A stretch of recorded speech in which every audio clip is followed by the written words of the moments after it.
Bentrovati ragazzi, è arrivato ufficialmente il momento di partire e lasciare l'Australia. Ci imbarchiamo e come dicono in questi casi, rilassati, siediti comodo e goditi il volo. In inglese suona un pochino meglio però.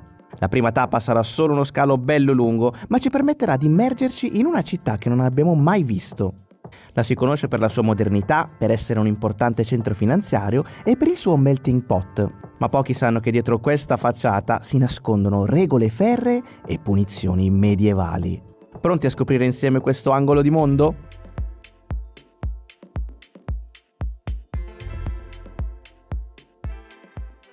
Buongiorno ragazzi, stanotte siamo arrivati in un nuovo paese, stanotte abbiamo dormito per terra su queste moquette dell'aeroporto che è intitolato tipo l'aeroporto più bello del mondo, è enorme e quando siamo arrivati stanotte abbiamo fatto tipo 7 km qui all'interno per trovare uno spazietto libero perché è veramente molto frequentato e quindi ci siamo messi qua. Angela è qui con noi, ha pronti i pancake di stamattina perché ci siamo portati dall'Australia da mangiare e poi ragazzi andiamo verso il centro di questa città.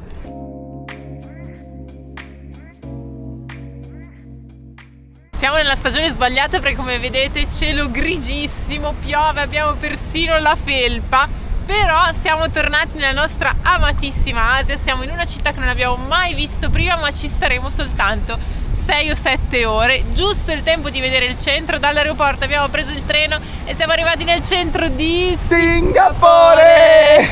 Siamo arrivati dall'Australia con un volo di 4 ore e mezza, poi stasera abbiamo un volo di altre 4 ore o forse anche di più, quindi siamo proprio di passaggio. Alla fine Singapore è vicinissima alla Malesia, un posto dove siamo stati milioni di volte, ma alla fine poi per una cosa o per l'altra non siamo mai venuti.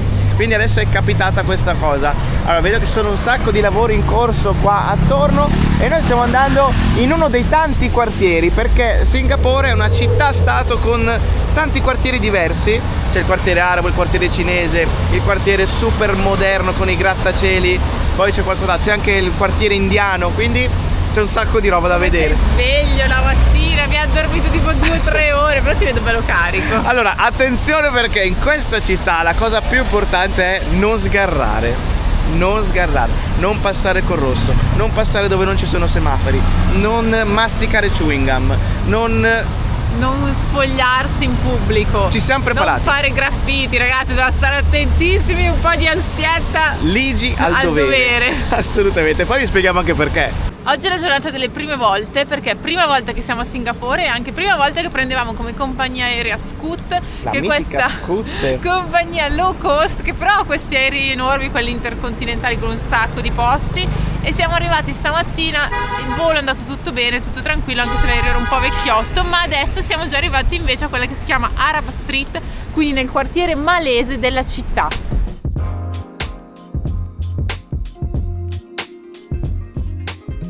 Tutto quanto mi potevo aspettare tranne che saremmo venuti a Singapore e avremmo indossato dei felpini perché qua di solito sono 800 gradi umidi, è umido però non fa sicuramente caldo. Siamo nella stagione dei monsoni che va da novembre a marzo e quindi vabbè è capitata anche questa giornata. Adesso siamo proprio sotto la moschea principale, la moschea del sultano.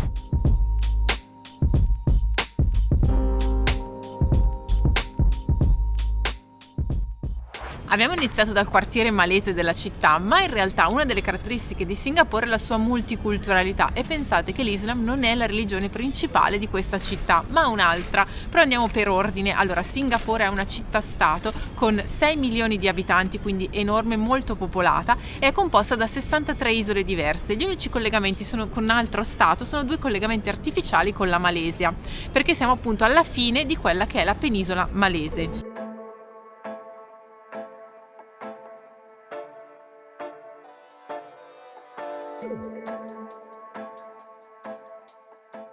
Ammettiamo ragazzi che siamo un pochino frastornati dopo le poche ore di sonno e chiaramente il cambiamento dall'azzurro del cielo australe è un posto completamente diverso, ovviamente ha questi colori, queste diversità assurde e anche questo cielo grigio che proprio fa contrasto tra grigio e colore, un contrasto fortissimo. Ci dobbiamo anche abituare ai nuovi orari perché vedete i negozi sono tutti chiusi, non è così presto, sì saranno le 8:30 adesso, ma la realtà è che qui i negozi aprono alle 11 di mattina, quindi altro altro paese, altri orari, dalle 11 alle 10 di sera, cioè ribaltato rispetto all'Australia.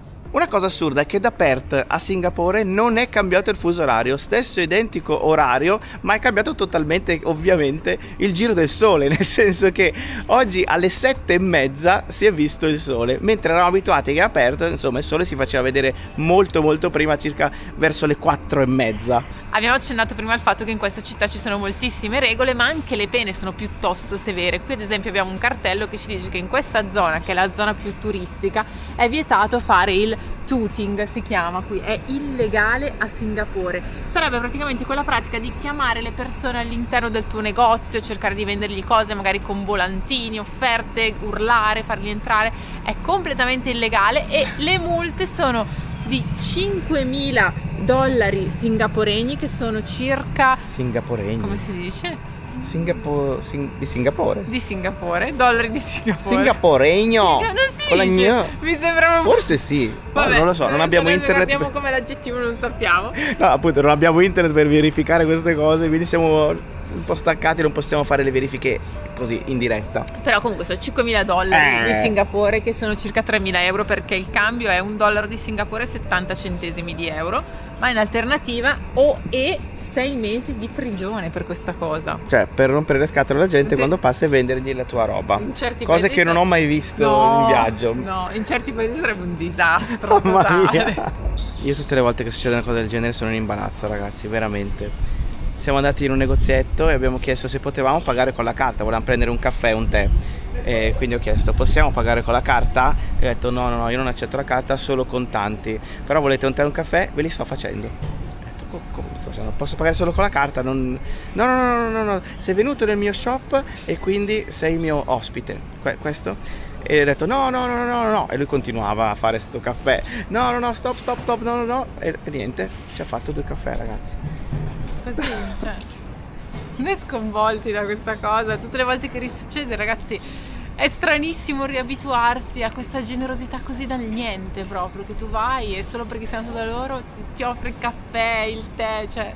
Mamma mia, ragazzi, cioè siamo appena arrivati. Siamo capito? appena arrivati dopo 3 mesi in Australia e questo è il trattamento che riceviamo in questa parte di mondo. Ci siamo fermati un attimo sotto il porticato a berci il tè, il caffè. Sono quelli fatti in stile malese, quindi con il latte e tanto zucchero, quindi molto dolci, però ci danno un po' la carica. Stamattina una bella botta di teina e caffeina è quello che ci serviva, anche perché si è messo a piovere nel frattempo e quindi stiamo aspettando un attimo qui sotto. Per entrare a Singapore non abbiamo dovuto fare il visto, nel senso che abbiamo fatto una sorta di visto di transito, per cui siamo entrati velocemente nel paese senza troppe procedure. Tutto automatizzato all'aeroporto, per cui c'è la macchinetta, non parli neanche con la persona dell'ufficiale della frontiera, perché fai tutto in automatico con la macchinetta, e ci abbiamo messo davvero 2 minuti perché c'erano tantissimi posti per uscire, e quindi anche questo è stato molto veloce. In più abbiamo lasciato il nostro zainone grande per non girare tutto il giorno con 2 zaini sulle spalle. Ce ne siamo tenuti uno solo, che è un pochino più leggero, l'altro invece l'abbiamo lasciato in un deposito che c'è all'aeroporto, quindi anche quello facile e veloce.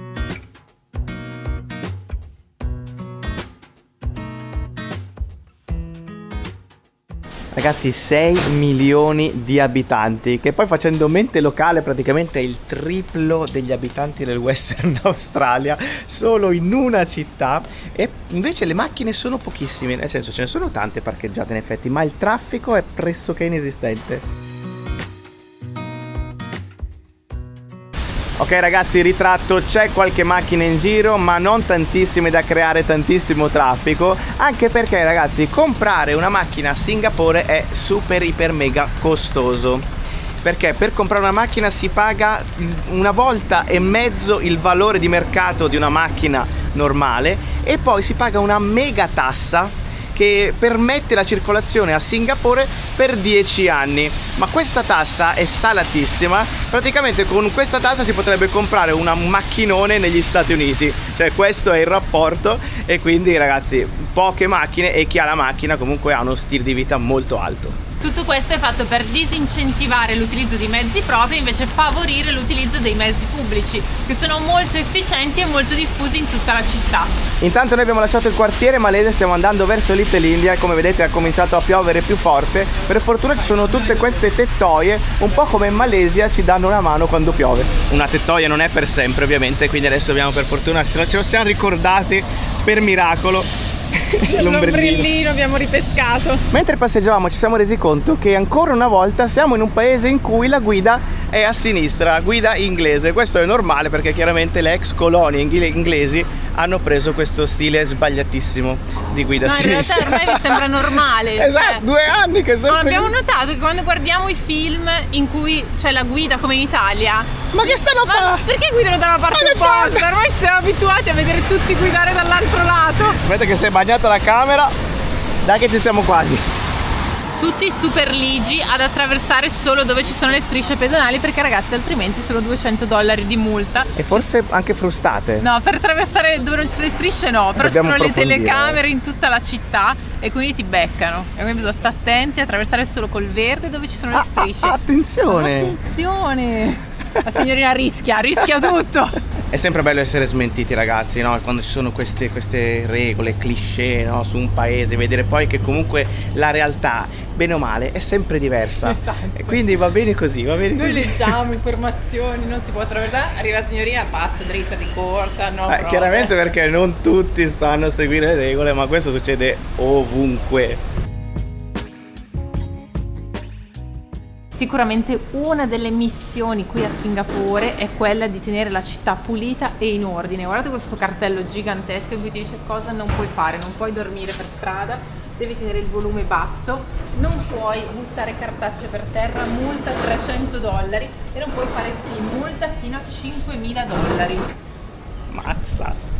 Siamo quasi arrivati nel quartiere indiano e infatti siamo di fronte a un supermercato indiano. Da quella parte invece c'è una chiesa cristiana. Guardate quante cose che ci sono vicine e tutte diverse. E infatti la popolazione sì, è variegata. Allora, il 74% della popolazione è di origine cinese, a seguire i malesi e poi ci sono gli indiani, soprattutto Tamil, quindi della zona del sud dell'India e dello Sri Lanka, e poi a seguire tutte le altre popolazioni che provengono principalmente dall'Europa. Quindi ci sono 4 lingue ufficiali a Singapore. La lingua parlata da tutti è l'inglese, a seguire il mandarino e poi c'è il malese e il tamil. Sono queste le 4 lingue proprio ufficiali del paese. Non c'è invece una religione di Stato, ma ovviamente essendo la popolazione cinese così ampia, una percentuale così ampia, la religione più diffusa è il buddismo. A seguire poi ci sono il cristianesimo, l'Islam e appunto l'induismo. Ma questo momento Angela sdoppiato lo chiameremo momento Angele.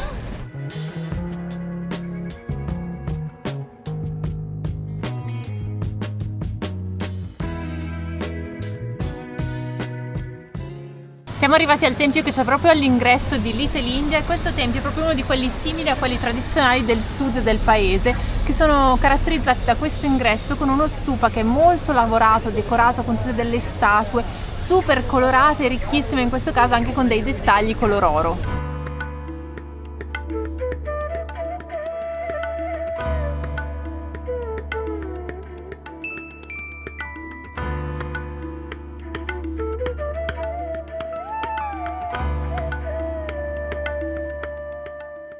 Ah, che bel murales ragazzi, con tutte queste mucche. Io comunque la mucca come questa rosa in bicicletta non l'avevo mai vista. E poi qua ci sono le 3 mucche amiche, cioè Grazia, Graziella e Mucchella. Mucchella, la terza mucca che mancava. Qui ci sono tanti murales in questa città, ma questi sono i murales approvati, perché invece fare graffiti o imbrattare i muri è assolutamente vietato. Tra le pene ci sono addirittura le frustate. Mamma mia, frustate. assurdo. Una roba folle, e solo però se sei sotto i 50 anni, maggiorenne e in buona salute, e il numero di frustate viene stabilito anche con un medico che valuta il tuo stato di salute per vedere quante ne puoi sopportare. Madonna, cioè ragazzi, è una roba folle.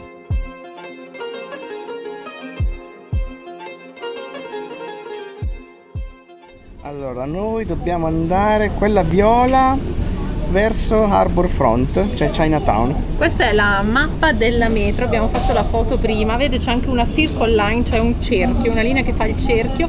Per entrare in metro non serve fare i biglietti perché si possono usare le carte o i bancomat e si usa quello per pagare, quindi vale proprio come una tesserina dei trasporti. Un biglietto, cioè una corsa, costa $2 di Singapore, che sono €1,40 circa. Più o meno, non siamo ancora sicuri perché abbiamo fatto prima, ma non avendo internet non abbiamo veramente idea. Io ho la carta su Google, funziona, a posto.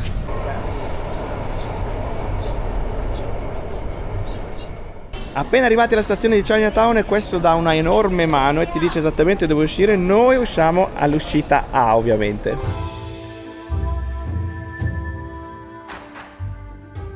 Appena usciti dalla metro ci siamo fiondati in Pagoda Street, ragazzi. Tutta questa zona è pedonale, da questo lato e anche da questo. Ci sono tutti questi edifici tutti arzigogolosi e colorati. Guarda che belle queste case, hanno recuperato tutte le facciate esterne, ci sono le finestre in legno e tutte le colonne colorate accanto, un bellissimo colpo d'occhio. Questo è il cuore di Chinatown, ma anche un po' il cuore di tutta Singapore.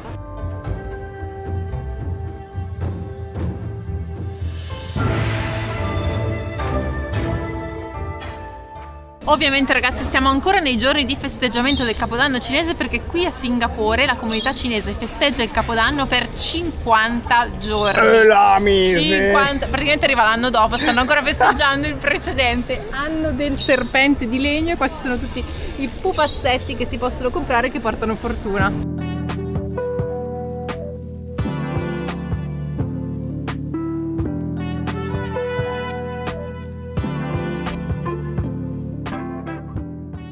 Ebbene sì, è tornato quell'odore inconfondibile di durian.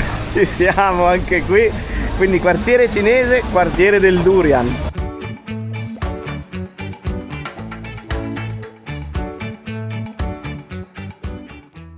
Guarda qua cosa abbiamo trovato! Hanno fatto sotto forma di Lego i segni zodiacali dell'oroscopo cinese, quindi questo è il maiale.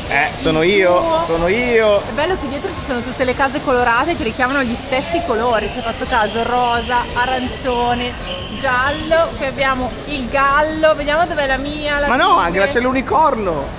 No, ci sarà mica l'unicorno? Il cavallo, ah, beh, il cavallo unicorno, va bene. L'unicorno, questo è il serpente. Beh, infatti lui è in mezzo rispetto agli altri, proprio in mezzo perché è il suo anno.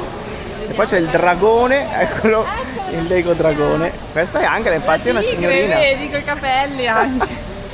Ci siamo infilati in un mercato e la signora vende tutte queste monete antiche, guardate, tutte rugginose, queste addirittura col quadratino in mezzo, anche queste, tutte scritte in cinese. E anche qua ce ne sono varie.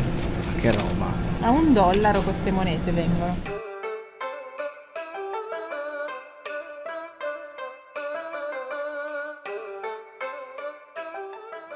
E ora ragazzi un'altra prima volta, perché per la prima volta stiamo entrando in un ristorante stellato, una stella Michelin. Oddio, ma siamo adatti, Angela? Non lo so, ma forse sì, perché non questo lo so.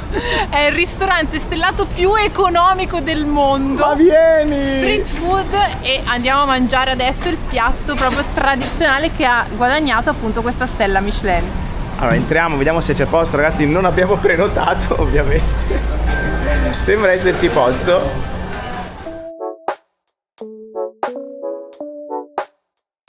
Soya sauce chicken rice. Chicken rice. Yes. Okay. Abbiamo ordinato il piatto per cui questo ristorante si è aggiudicato la stella Michelin, che è il pollo con il riso alla salsa di soia. Quando questo ristorante ha vinto la stella era in realtà uno street food, quindi un piccolo ristorantino di strada, e il prezzo del piatto era di $1,85. Oggi sono un po' cambiati i prezzi, abbiamo pagato €4,50 per questo piatto. Eccolo qua ragazzi, il piatto con la stella Michelin. Abbiamo riso, soia, dei fagiolini, il pollo e mezzo uovo, un po' di verdura. E ragazzi, mamma mia, adesso mi viene l'acquolina in bocca. Questo è credo il pollo più morbido che io abbia mai visto nella mia vita. Guarda come si spezza, una cosa incredibile, un Non eravamo profumo neanche che più sale. abituati a mangiare con le bacchette. Esatto, anche quello, bisogna metterlo in conto, quindi buon appetito. Frequentatissimo questo ristorante, guardate quanta gente, funziona un po' come un fast food. E guardalo qua, il pollo, vai all'assaggio diretto.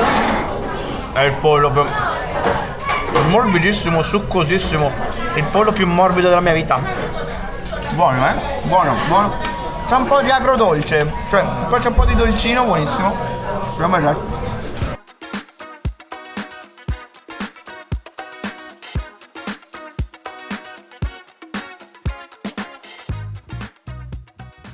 Sì, è decisamente frequentato. Mamma mia. Allora ragazzi, recensione onesta, un riso con il pollo molto buono. Dall'altro lato della strada, sopra nella parte alta del mercato, ci sono tutti questi banchetti che vendono invece cibo di vario tipo. Sono i prezzi leggermente più economici rispetto a quello che abbiamo mangiato noi, perché qui il pollo con il riso costa $5, noi l'abbiamo pagato $6,80. Ma la stella, Angela, la stella si paga, noi. la stella si paga e c'è un sacco di gente anche qui, quindi molto frequentato. Adesso diamo un'occhiata e vediamo se troviamo ancora qualcosina da assaggiare. Che bello ragazzi vedere tutte le signore all'opera. Hello! Hello! Che bello, guarda, tutta questa vita ragazzi è fantastica, è fantastica.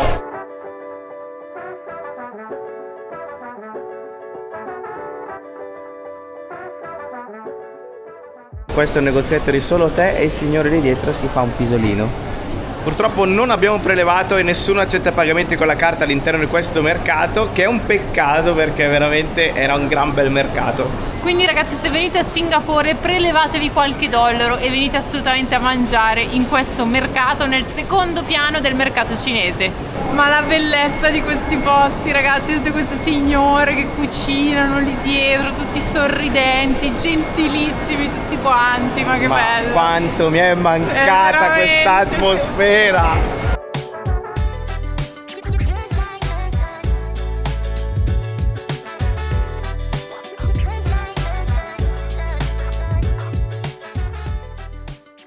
Stiamo facendo un giro veloce all'interno di questo tempio cinese, che è il tempio più grande della città, il tempio cinese più grande, e poi continuiamo a camminare perché ancora la città è bella grande, dobbiamo vedere un sacco di cose prima di tornare all'aeroporto.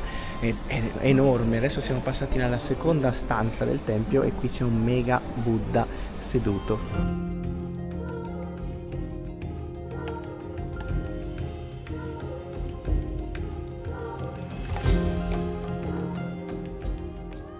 Questo tempio è così importante per la comunità cinese che è presente in questa città perché all'interno è custodita la reliquia del dente del Buddha.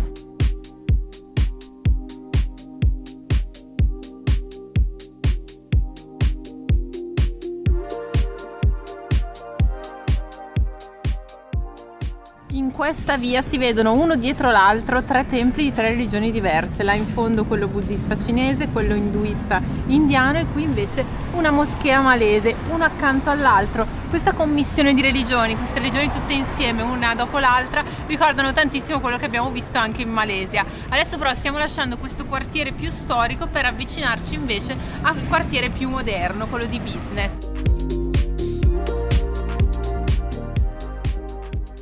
Allora ragazzi, noi siamo tutti eccitati perché siamo in questa città che è un condensato di Asia, dell'Asia che adoriamo, però chiaramente non è tutto oro quello che luccica. Siamo in una città super iper controllata con diverse regole. L'abbiamo già detto, l'abbiamo già accennato, però adesso volevo chiudere questo capitolo perché ci sono tante cose anche particolari che qui sono vietate assolutamente, come per esempio, adesso abbiamo un attimo di internet e diciamo, allora, divieto di utilizzare gomme da masticare, quindi non si possono portare delle gomme da masticare o importare o mangiare, insomma assolutamente vietato, rischio multa. Divieto di fumare in luoghi pubblici, divieto di mangiare e bere sui mezzi pubblici, divieto di spargere rifiuti, divieto di graffiti e vandalismo, come abbiamo già detto, divieto di attraversare la strada fuori dalle strisce pedonali, come già detto, divieto di spogliarsi in pubblico, quindi niente cambio di maglietta quando fa caldo, che ti vuoi, quelle scene lì purtroppo non le posso fare. Divieto di espressioni, in genere invece divieto di espressioni offensive in pubblico, quindi se vedi una persona che ti sta sulle scatole non la puoi mandare a quel paese così, altrimenti il rischio appunto sono tante multe o addirittura le frustate, o addirittura per i reati quelli veramente gravi, parliamo di omicidi, tentati omicidi eccetera eccetera, c'è addirittura qui la pena di morte che è attiva e funzionante.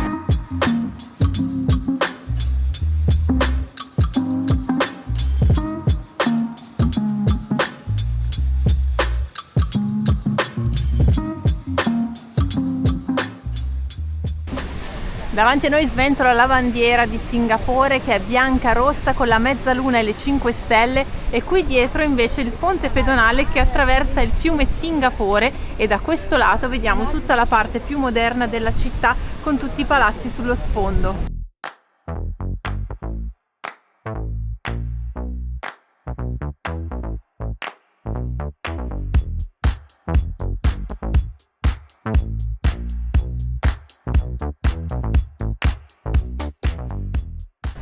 In tutta questa giornata ci siamo dimenticati di dire cosa significa Singapore, perché è un nome che è composto da due parole, Singapura, cioè la città del leone. È legato tutto a un errore, perché questo principe che giunse qui dalla Malesia, quando arrivò trovò questo animale, pensò che fosse un leone e quindi diede questo nome alla città. In realtà non era un leone, perché qui non c'è nessuna traccia dei leoni neanche nel passato, ma era una tigre della Malesia.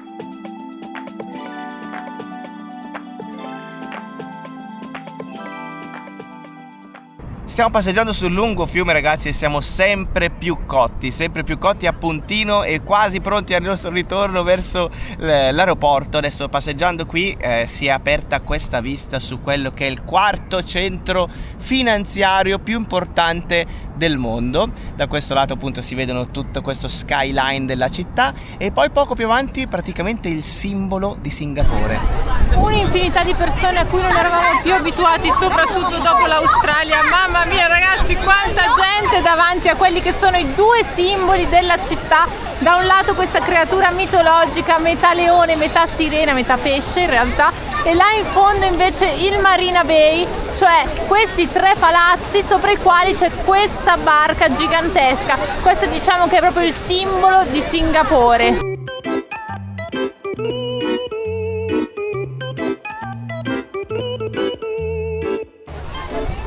A quanto pare è proprio questa la foto Instagram da fare, cioè far finta di prendere l'acqua dalla bocca del leone. Ma arriviamo purtroppo alle note dolenti. Finora abbiamo parlato di tutta questa vita agiata, la ricchezza, i palazzoni, la modernità, ma questo non riguarda in realtà tutta la popolazione di Singapore, ma soltanto i residenti, perché però pensate che più del 50% della forza lavoro impiegata in questo stato è rappresentato da immigrati stranieri che vengono qui e non hanno gli stessi diritti delle persone del posto, anzi non hanno diritto a una paga minima, non hanno diritto a ferie, a giorni di riposo, malattie, nulla, sono sfruttati e se non accettano queste condizioni di lavoro che non sono eque, vengono rimandati a casa nel loro paese. Quindi dietro tutto questo c'è sempre un'altra faccia che bisogna andare a analizzare più in profondità. Noi, stando qui soltanto una giornata, non abbiamo modo di approfondire ulteriormente, però è molto molto simile a quello che avevamo visto anche a Dubai, in città come Dubai, di cui avevamo parlato in modo più approfondito in video che abbiamo fatto ormai qualche anno fa. Stiamo facendo il ponte pedonale che unisce la città alla parte di Marina Bay, infatti siamo proprio sotto Marina Bay. Di là ci sono gli alberi, famosissimi alberi di Singapore, che tra poco vedremo, e ci siamo ragazzi perché questa sarà l'ultima tappa. Comunque da qua la vista da questo ponte pedonale è bellissima, abbiamo tutto quanto, tutto lo skyline davanti.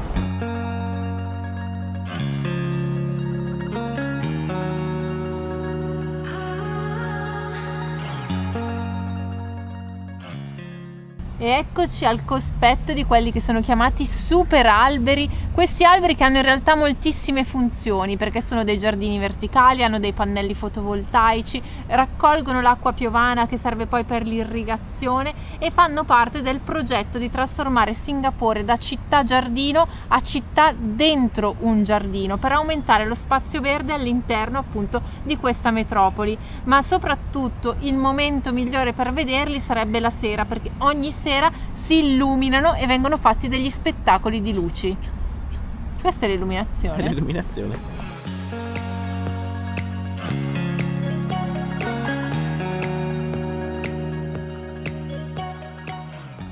Dulcis in fondo ragazzi, siamo tornati all'aeroporto di Singapore e abbiamo di fronte questa famosissima cascata che si chiama Jewel, quindi il gioiello, ed è assurda.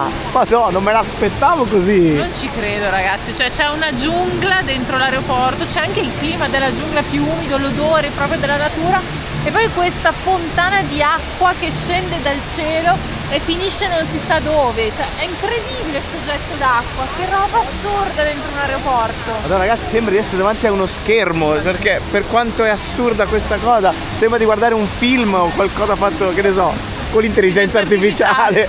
È una cosa incredibile.